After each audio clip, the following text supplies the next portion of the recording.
Welcome back. Part two with Ken Holland, Red Wings fans, Detroit Hockey Now, talking about the Olympics, a lot of other cool stuff, how to build a hockey team, et cetera, et cetera. Ken Holland, soon to be a Hall of Famer, right here on Detroit Hockey Now, part two.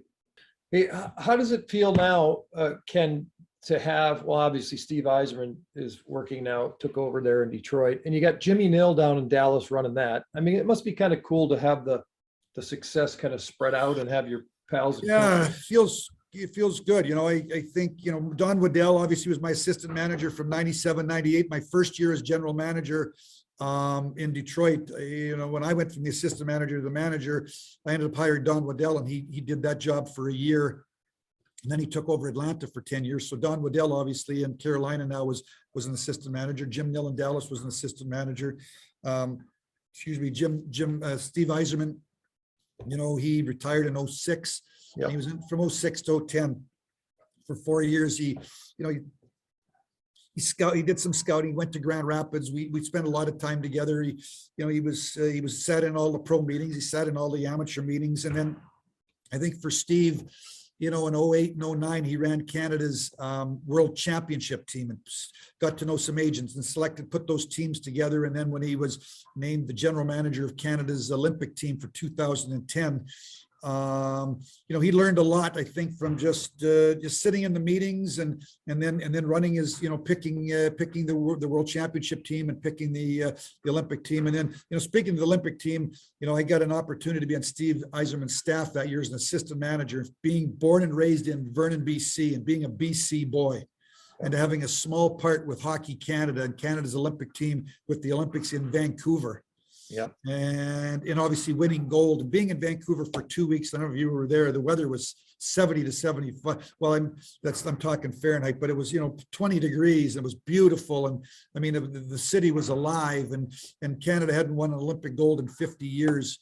Was a magical 2 weeks for the country, but certainly a special time for myself and my family, with being born and raised in Vernon, BC.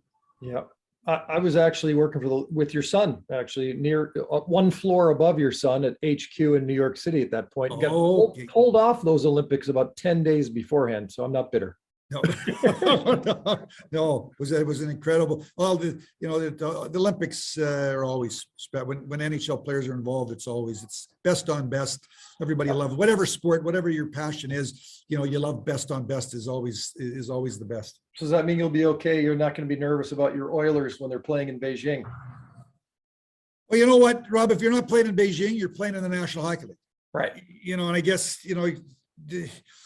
if someone's going to get hurt, they're probably going to get hurt. I guess you feel better if they get hurt playing for your team, playing versus for somebody else. But the reality is they're hurt. So, it's not like if you don't go to the Olympics, you're not going to play games.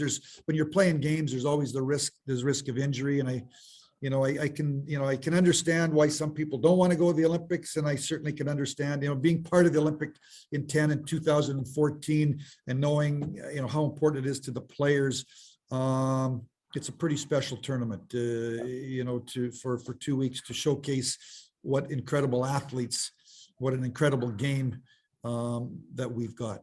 Yep.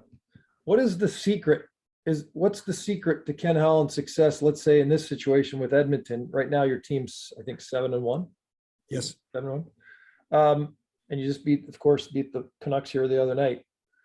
So you're walking into a situation. This is not like Detroit where you started in 97 or you started actually before that, kind of grassroots building through the organization. You jump into a position. I think I was at the game right before Peter Chiarelli was fired. I was at his last game in Edmonton and kind of watched that thing unravel. So what's the secret to putting the pieces back together? You can't really say scouting. I mean, there's some scouting that had been done previously. In this case, you're taking over and you're having to put some Band-Aids together and rebuild, reconstruct. Well, first off, Rob, you need good players. What makes good managers and good coaches, you got to have good players. Yeah. And I was in Detroit. I was at both ends. I became a scout in 1985. That year we had the first overall pick, Joe Murphy. I think we had 40 points. and we were on the very bottom, and I was a part of the scouting staff from 85 to 97, and in 97 we won the cup. And as a general manager, my first opportunity was to manage a Stanley Cup championship team. Right. Most people get the opportunity to become a manager when the team's at the bottom. Now I was at the bottom, but I was a Western scout and helped with Neil Smith and Jim Devillano and the other scouts help build the team through the draft, and a great ownership in the Illiches, and committed. So when Detroit missed the playoffs the last 3 years, I knew it was going to be rebuild time. Like when you make the playoffs for 25 years in a row, and they had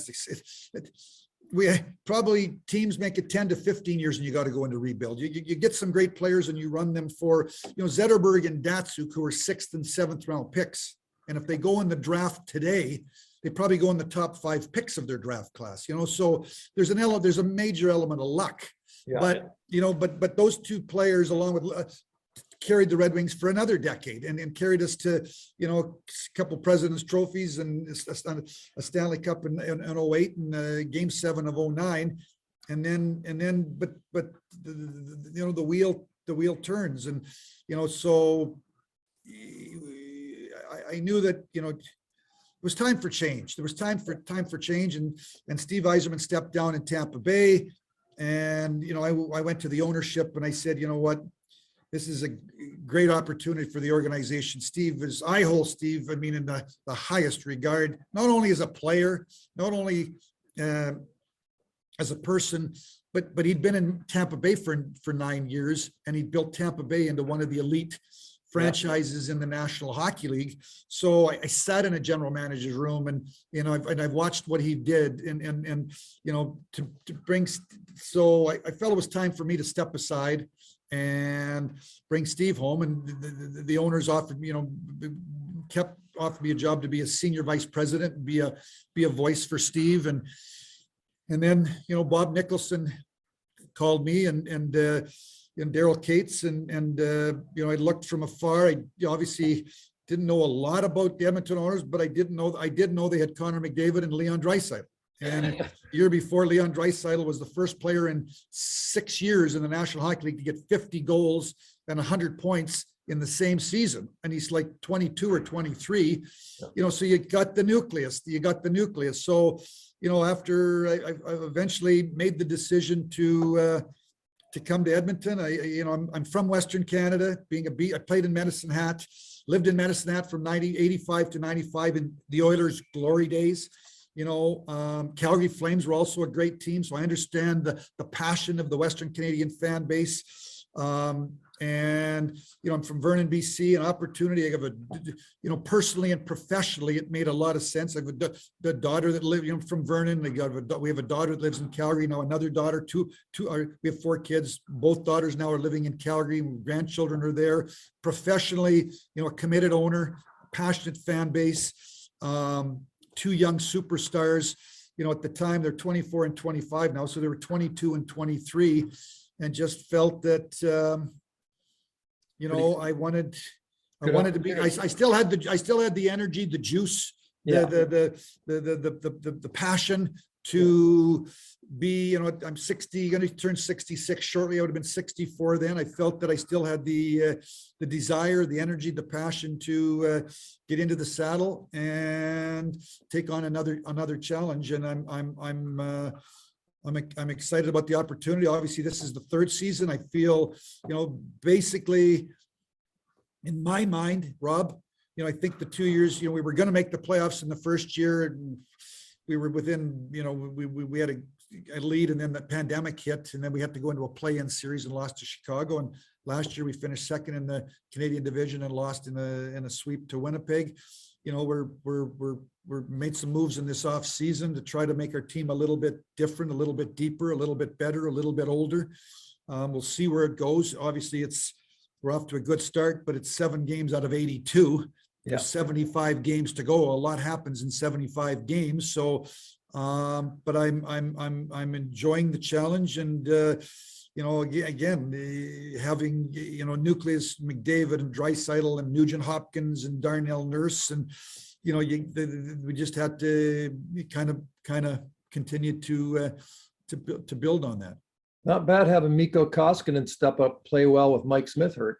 You know what, Rob? Our goaltending's been solid. I mean, probably the Chicago play-in series, the team didn't play very good. We just didn't play very good.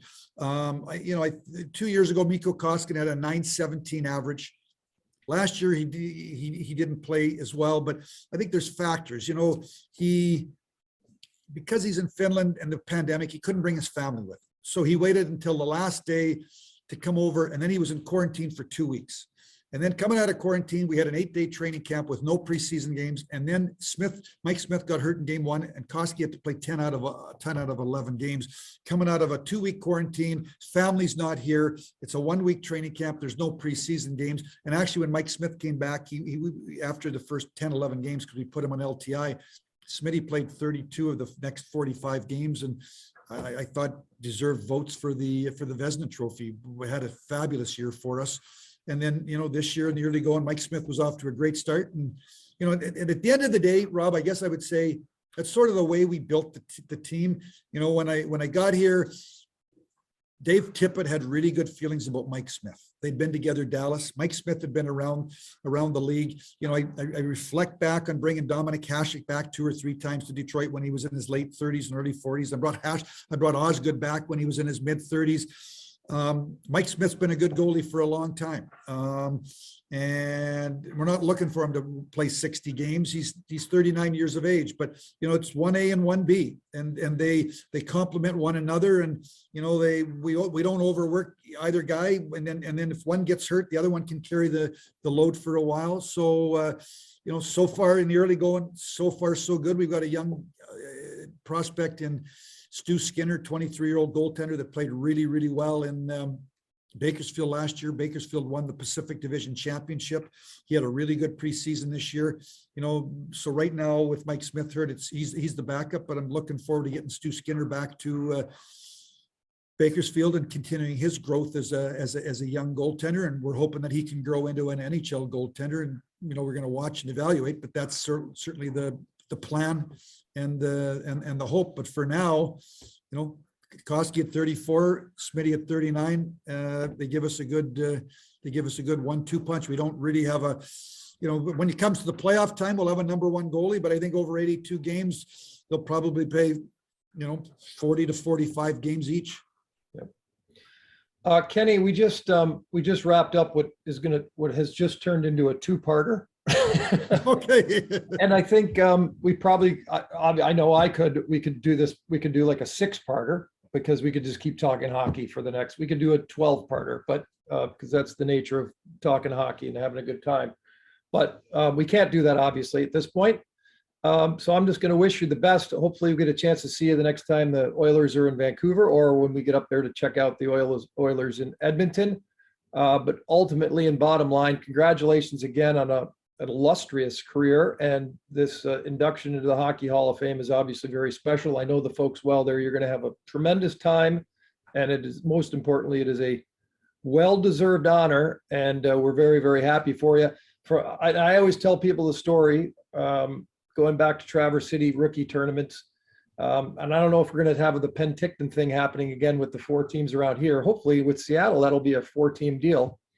But you used to invite us scraggling media types, and I think there was only 4 or 5 of us in the early days, and you'd invite us into the scouts room there and on the veranda to have food with the scouts and the Red Wing staff. Your hospitality was amazing, and it's great feelings there and stories we pass along from Traverse City and Detroit. So class act across the board, Kenny, and congratulations on the Hockey Hall of Fame. Thanks a lot, Rob, and always nice talking with you.